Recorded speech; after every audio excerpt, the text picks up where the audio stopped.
ध्यायेन् पारद नित्यवान्त परितं श्रीरूपमेवं वदा गीर्वाणं वदितं भवेत् वदितं रूपं वदेवां वदा पारं पारं वदं च रूपसरितं व्यामोहरूपं वदा सिद्धं पूर्णमदेव पूर्णसरितं शंभो त्वमेवं वदे। जीवन में वे सौभाग्यशाली व्यक्ति होते हैं जो भगवान शिव की आराधना में प्रवृत्त होते हैं। उन लोगों का जीवन धन्य है जिन्होंने अपने जीवन में भगवान पारमेश्वर के दर्शन किए हों। उनकी माताएं धन्य हैं जिन्होंने ऐसे पुत्र को जन्म दिया जो भगवान पारमेश्वर की आराधना में रत रहते हैं। और वास्तव में ही जीवन का सौभाग्य, जीवन की पूर्णता और जीवन की श्रेष्ठता इस बात में है कि हम अपने जीवन में कम से कम एक बार तो अवश्य ही अपने घर में भगवान पारमेश्वर के विग्रह को स्थापित करें, उन पर प्रक्षालित जल को अपने शरीर पर छिड़कें, उनके धोए हुए जल से अमृतपान करें और इस प्रकार से अपने मानसिक और आध्यात्मिक पवित्रता को देते हुए जीवन की उन ऊंचाइयों को स्पर्श करें जो जीवन सौभाग्यशाली बनता है, जो जीवन अद्वितीय बनता है, जो जीवन जाज्वल्यमान बनता है। इस श्लोक में अत्यंत ही महत्वपूर्ण बात कही गई है कि जीवन का सौभाग्य पारमेश्वर के दर्शन करने में है।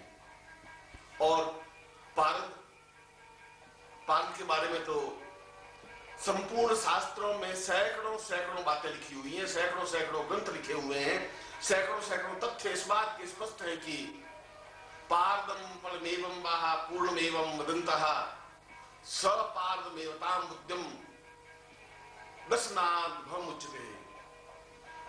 पारा तो एक प्रवाहशील पदार्थ है, परंतु जब उसमें स्वर्ण ग्रास दिया जाए, जब स्वर्ण ग्रास देकर के पार्थ को अत्यंत भव्य और दुर्लभ बनाया जाए और इस प्रकार से स्वर्ण ग्रास दिए हुए पार्थ को आबद्ध करके उसके शिवलिंग का निर्माण किया जाए,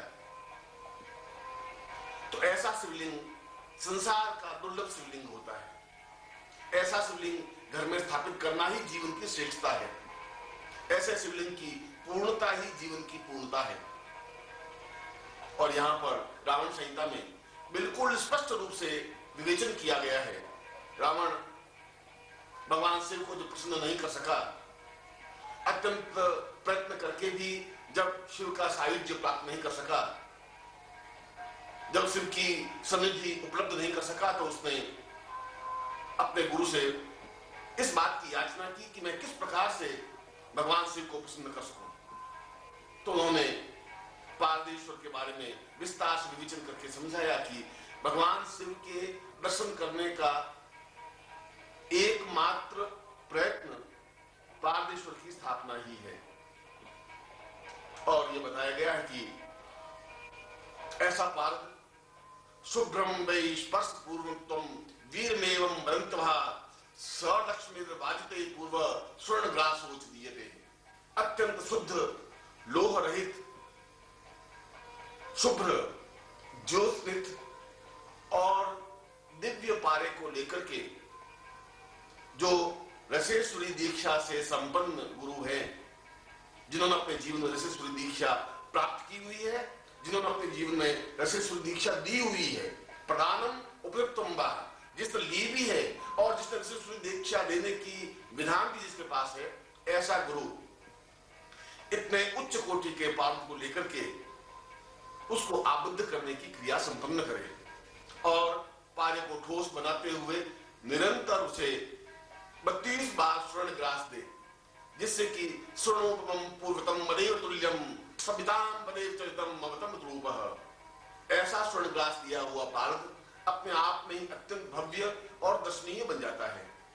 परंतु उसके साथ एक बात और कही है, नैवं वा विदितं वदेत रूपितं चरवो सतां सूयतां न ज्ञानं नवतं वदेत दुरितं आत्मोन्नतं वार्पतः। ऐसा गुरु जिसको पाराबद्ध करने की क्रिया नहीं आती हो, ऐसा गुरु जिसने अपने जीवन में पारे को आबद्ध नहीं किया हो, ऐसा गुरु जिसने पारे में स्वर्णग्रास देने की क्रिया नहीं जानी हो, ऐसा गुरु जिसने ऋषि दीक्षा का प्रदान नहीं किया हो, ऐसा व्यक्ति उस पादेश्वर विग्रह को निर्माण भी नहीं कर सकता, उसका स्थापन भी नहीं कर सकता।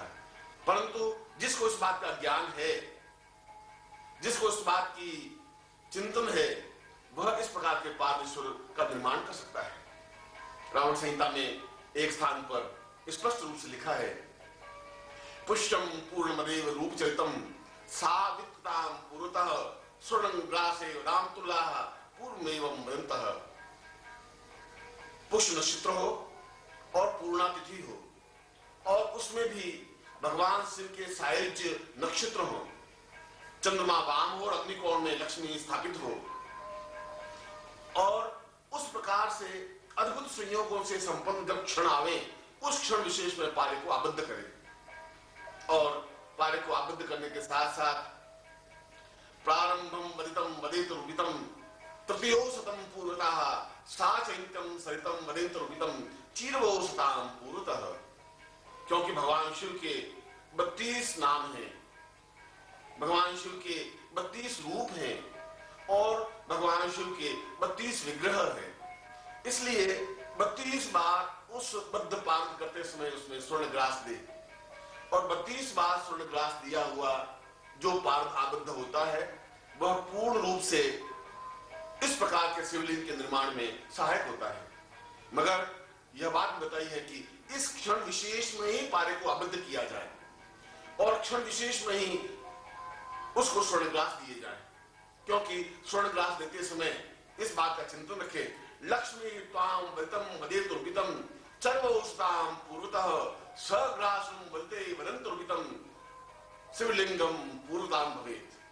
प्रत्येक उस क्षण को गुरु पकड़े जिस क्षण विशेष में लक्ष्मी अपने आप में पूर्ण चैतन्य हो, क्योंकि प्रत्येक घंटे में 2 बार लक्ष्मी चैतन्य होती है।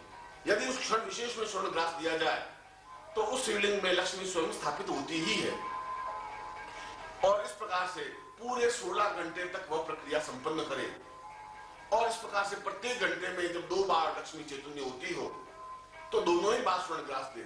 इस प्रकार 16 घंटों में जाकर के 32 बार स्वर्णग्रास देकर के उस पार्थ को पूर्ण रूप से आबद्ध करे, और आबद्ध करने के बाद उसका शिवलिंग निर्माण करे। शिवलिंग निर्माण में भी स्पष्ट रूप से बताया है, नव्यातम वृत्तम चलैव रूपः सरितं वदेन पूर्वतः। इस बात का चिंतन नहीं करे कि समय ज्यादा व्यतीत हो रहा है, कम व्यतीत हो रहा है, मगर इस बात का चिंतन करे कि उस क्षण विशेष में जब भगवान शिव और लक्ष्मी पूर्ण रूप से चैतन्य हो, उस क्षण विशेष में ही पार्थ के निर्माण की प्रक्रिया प्रारंभ करें, और उस पार्थ को निर्माण करके उसके ऊपर पुनः भगवान शिव के 32 रूपों का चिंतन करें, 32 रूपों का व्यामोह करें, 32 रूपों को आबद्ध करें, 32 रूपों को उसके ऊपर स्थापित करें, और वे 32 रूप जो भगवान शिव के बताए गए हैं वे 32 रूप हैं, सदाशिवाय नमः, रुद्राय नमः, कालाग्नि नमः, चिंतनाय नमः, विरूपाय नमः, वैद्रवाय नमः, लक्ष्मी रूपाय नमः, कृष्ण रूपाय नमः, मुक्ति रूपाय नमः, चिंत्य रूपाय नमः, धनेश्वराय नमः, आबद्ध रूपाय नमः, पूर्णत्व रूपाय नमः, चैत्य रूपाय नमः, क्रियमाणाय नमः, कारणतराय नमः, पूर्णशुश्राय नमः, सभाम भैरवाय नमः, सचिंत्य रूपाय नमः, पार्वतीश्वरी नमः, आबद्ध लक्ष्मी नमः, अन्नपूर्णाय नमः, दीर्घ रूपाय नमः, कार मुक्ताय नमः, मृत्यु रूपाय नमः, गणेश रूपाय नमः, सरस्वतेश्वराय नमः, पूर्णेश्वर्याय नमः, कल्याण रूपाय नमः, आबद्ध रूपाय नमः, दीर्घ रूपाय नमः, कल्याणात् पादात्मनां पुरुष्यां सा दीर्घ रूपाय नमः। इस प्रकार से इन सब रूपों को उसमें स्थापन करने के बाद 4 विशेष रूपों को भी स्थापन करें। अमृत्यु रूपाय नमः, अमृताय रूपाय नमः, कल्याण रूपाय नमः, पूर्ण कुबेर वैश्रवणाय नमः। और इस प्रकार से जब उसमें 36 रूपों की स्थापना होती है तो वह विग्रह अपने आप में चैतन्य, दिव्य और अपने आप में अद्वितीय बन जाता है। ऐसा भगवान सदाशिव का शिवलिंग 5 तोले का या 11 तोले का निर्माण करें, क्योंकि 5 तोलों में पंचदेवों की स्थापना होती है और 11 तोले के पार शिवलिंग में एकादश रुद्र की स्थापना होती है। और ये एकादश रुद्र अपने आप में संपूर्ण सिद्धियों को देने वाले हैं। इसमें तो रावण संहिता में जो स्पष्ट रूप से कहा गया है, पातम शिवलिंगम बा सबातम वदे वदे ससिद्धम भावदे रूपः सचिंत्यम वदे वदः। यदि घर में स्वर्णग्रास दिया हुआ और विशेष मुहूर्त में निर्मित ऋषि दीक्षा से संपन्न गुरु इस प्रकार के शिवलिंग का निर्माण करके उसके ऊपर 32 विशेष भगवान शिव के रूपों को स्थापित करता हुआ एकादश तोले का शिवलिंग निर्माण करे और उसको घर में स्थापन करे और व्यक्ति को भगवान शिव के साक्षात दर्शन नहीं हो, यह संभव ही नहीं है। न मंत्रम न तंत्रम न रूपम तदेवा सवितम सदैवम वदम वदेवः। इसमें कोई तंत्र की जरूरत नहीं है, न कोई मंत्र की जरूरत है, न योग की जरूरत है, न दर्शन की जरूरत है। इसमें भगवान सदाशिव के रुद्राभिषेक की भी जरूरत नहीं है। इसमें इस बात की जरूरत नहीं है कि पुष्पवंत का श्री महेंद्र स्तोत्र का उच्चारण किया जाए।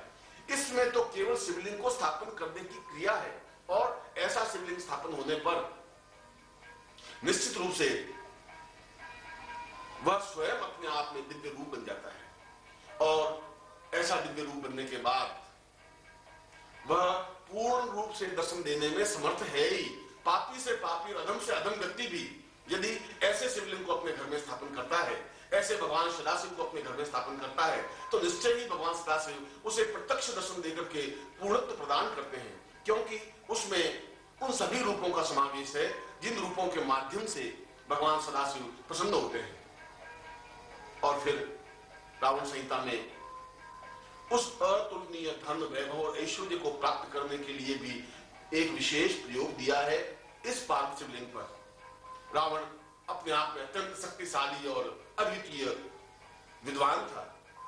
उसने स्वयं भगवान शिव से पारदेश्वर के निर्माण की प्रक्रिया सीखी थी और उसने स्वयं उस विशेष विधि से पारदेश्वर का निर्माण किया था। पार्थ को आबद्ध किया था।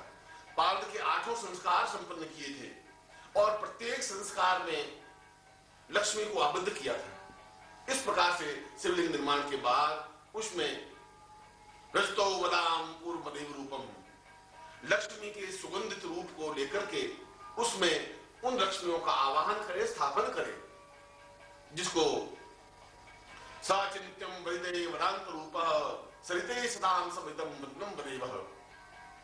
रावण ने कहा है कि ऐसे शिवलिंग में यदि 32 रूपों में भगवती लक्ष्मी को स्थापन किया जाता है तो ऐसा शिवलिंग तो संसार में दुर्लभ माना गया है। उस शिवलिंग की कल्पना और तुलना तो हो ही नहीं सकती। ऐसा शिवलिंग तो दर्शन करना ही अपने आप में असाध्य है। ऐसे शिवलिंग को देखने से ही समस्त जीवन के पाप कट जाते हैं।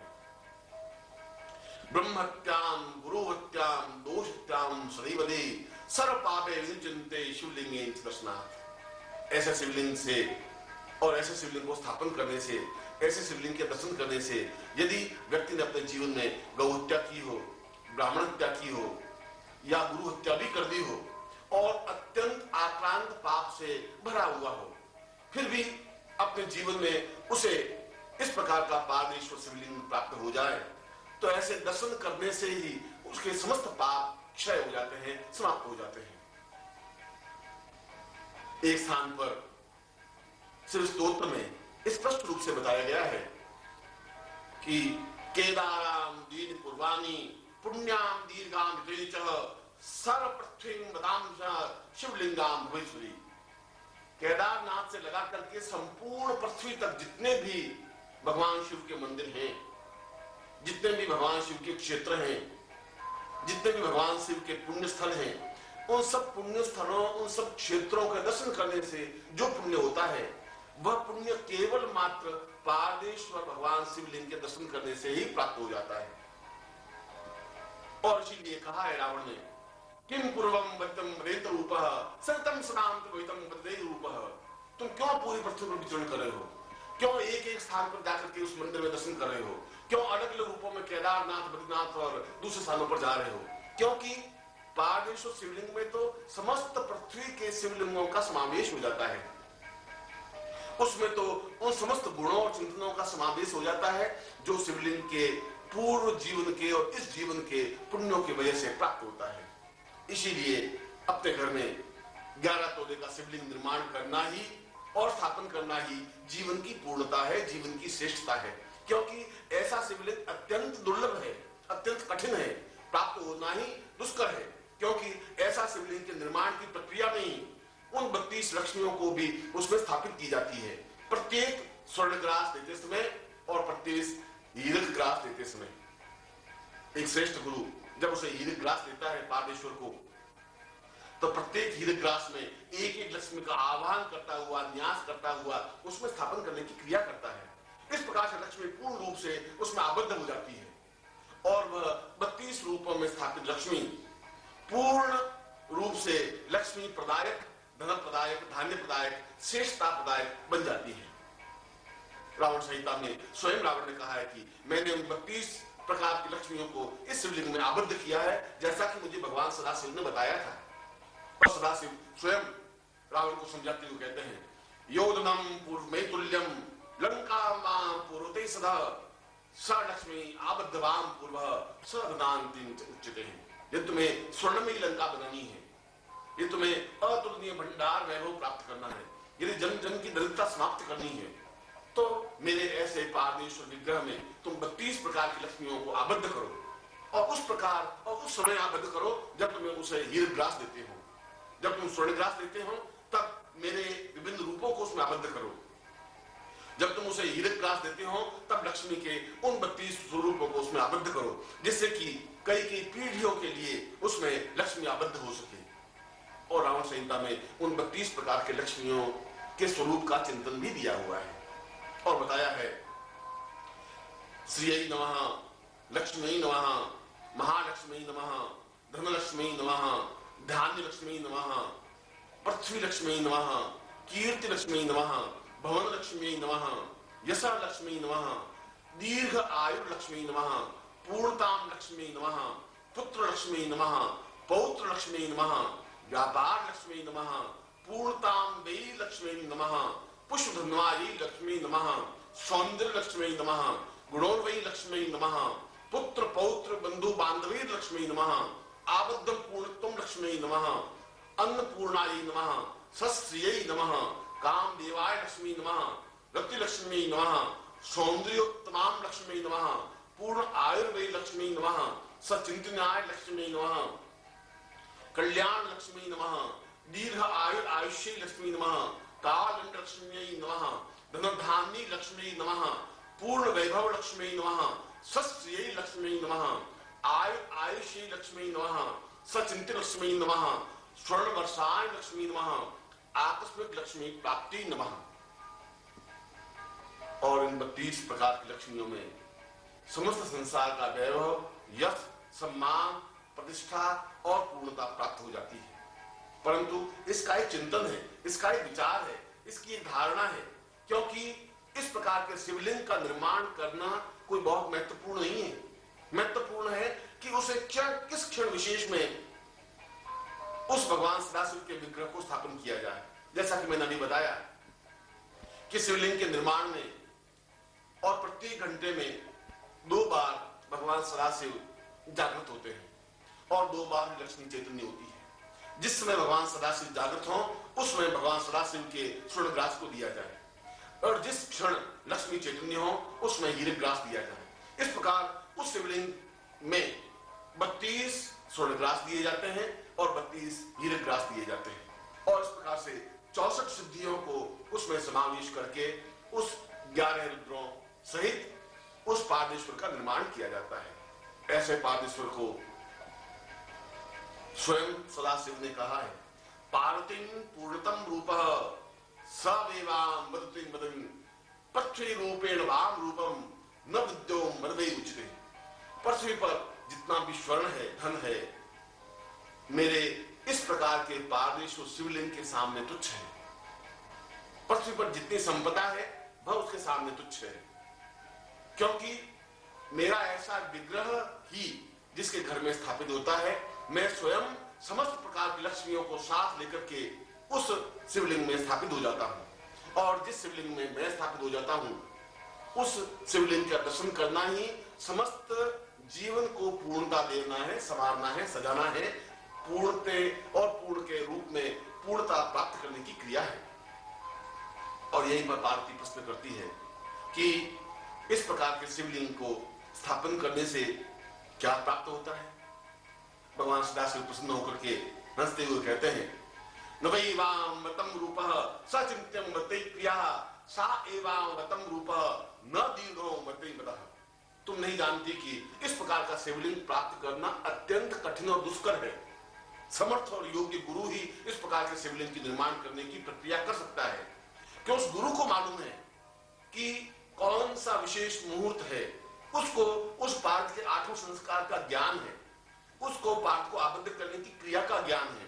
वह उस रजत युक्त पार्थ को, शुभ्र श्वेत पार्थ को, जो तरण प्रभामान पार्थ है, उसको आबद्ध करने की क्रिया जानता है, मगर इस बात का भी ध्यान रखता है कि उसमें किसी प्रकार का लोह तत्व नहीं रहे।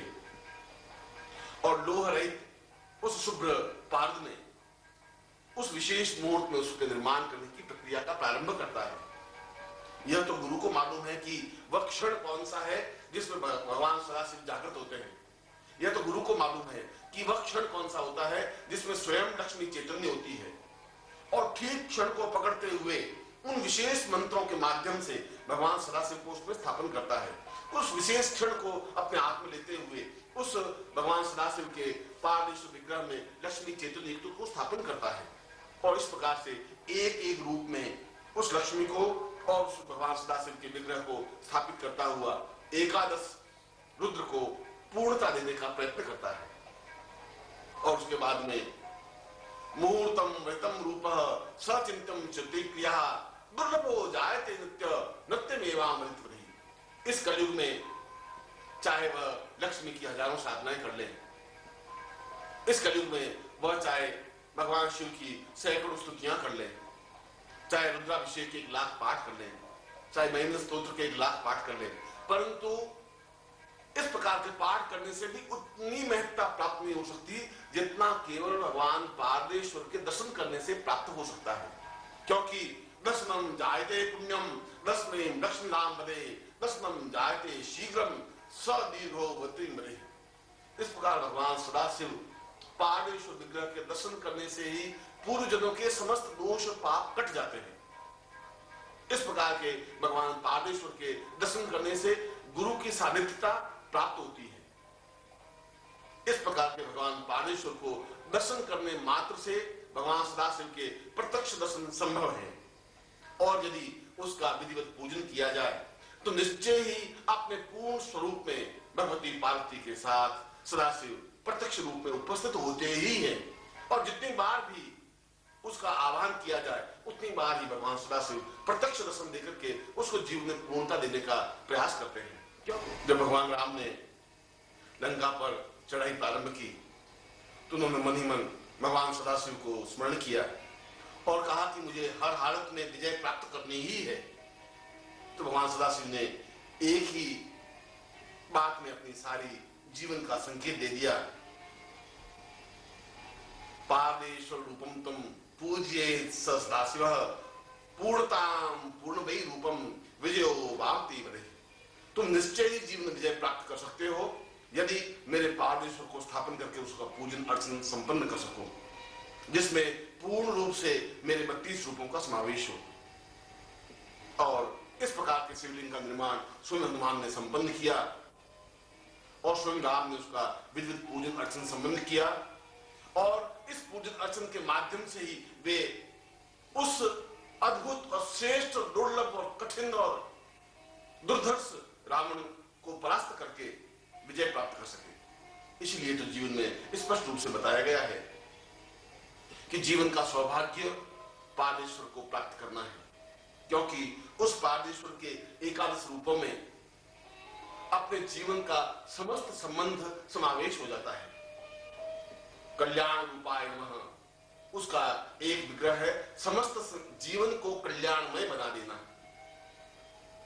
लक्ष्मी रूपाय नमः, और भगवान सदाशिव का दूसरा विग्रह है समस्त जीवन को धन और धान्य से पूर्णता दे देना। यशो वै नमः, समस्त जीवन में यश और सम्मान की पूर्णता प्राप्त होने की क्रिया होना। अमृत्यु वै नमः, और उनका चौथा रूप है इस जीवन में अकाल मृत्यु हो ही नहीं, स्वयं की नहीं, अपने परिवार में भी किसी सदस्य की अकाल मृत्यु न हो। पुत्र पौत्राय नमः, जीवन में वंश वृद्धि निरंतर होती ही रहे। धनेश्वर्य नमः, धन का अक्षय भंडार कुबेर स्वयं उसके घर में स्थापन हो। दीर्घ रूपाय नमः, उसके जीवन में जो भी इच्छाएं, जो भी कामनाएं, जो भी भावनाएं हो, वह पूर्णता प्राप्त हो सके। सिद्धिर्वै नमः, उसे अपने जीवन में संपूर्ण सिद्धियां प्राप्त हो सके। सावेशाय नमः,